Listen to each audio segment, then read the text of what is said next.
As luzes da cidade brilhavam como estrelas caídas, refletindo-se nas estreitas ruas de paralelepípedos enquanto a brisa noturna acariciava as varandas cheias de flores. No coração do Rio de Janeiro, onde a história e a modernidade se entrelaçavam em um ritmo vibrante, Clara caminhava com passos lentos, mas decididos.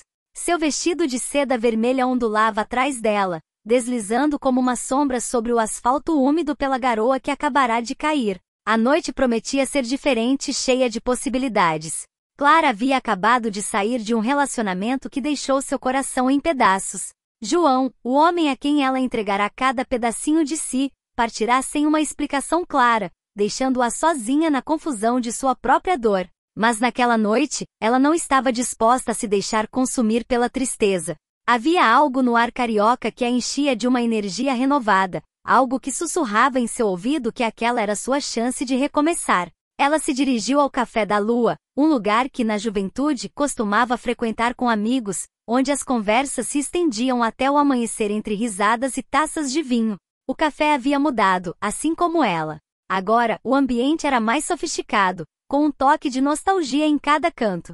As mesas estavam ocupadas por pessoas que conversavam sob uma luz suave, mas ao fundo do local, uma melodia de violão com toques de bossa nova ecoava suavemente, envolvendo o lugar em um véu de mistério.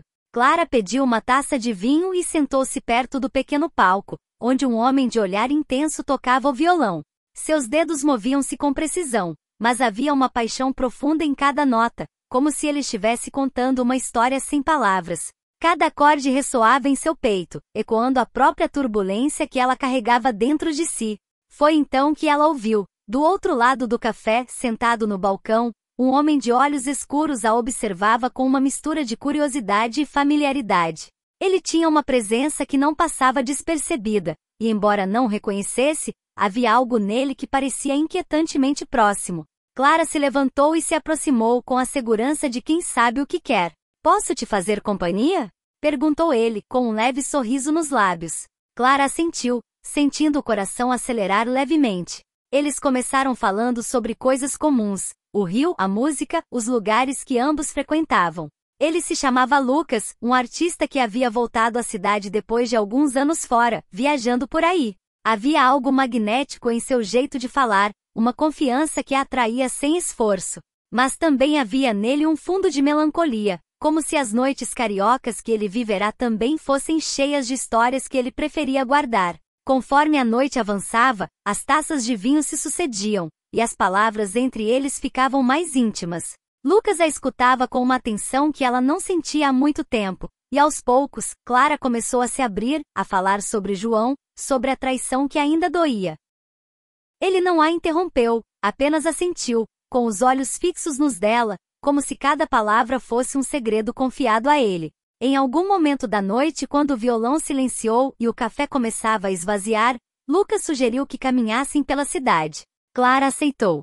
Eles saíram pelas ruas, onde a lua cheia iluminava as fachadas dos prédios antigos do centro. A conversa fluía com uma naturalidade que a surpreendia. Ela se sentia viva novamente, algo que não experimentava há muito tempo. Lucas a levou até o mirante do Pão de Açúcar, de onde se podia ver toda a cidade se espalhando abaixo deles, como um mar de luzes brilhando. Ficaram em silêncio por um momento admirando a vista. Finalmente, ele se virou para ela. "O rio tem esse jeito estranho de te curar", disse ele em um tom baixo. "Ele te dá a chance de encontrar o que você realmente precisa, mesmo que às vezes você nem saiba o que é." Clara o olhou, sentindo aquelas palavras ressoarem dentro dela. A cidade a havia chamado como fizera tantas outras vezes e agora, diante de Lucas, ela entendia que talvez essa fosse a maneira de se reencontrar. A brisa noturna acariciou seu rosto, levando embora os últimos traços de tristeza. Sem dizer nada, Lucas se aproximou lentamente e ela não o impediu. Em um beijo silencioso, as feridas que ambos carregavam começaram a cicatrizar. Sob as estrelas cariocas, eles perceberam que às vezes, não se trata de esquecer o passado, mas de aceitá-lo e seguir em frente, com alguém disposto a caminhar ao seu lado.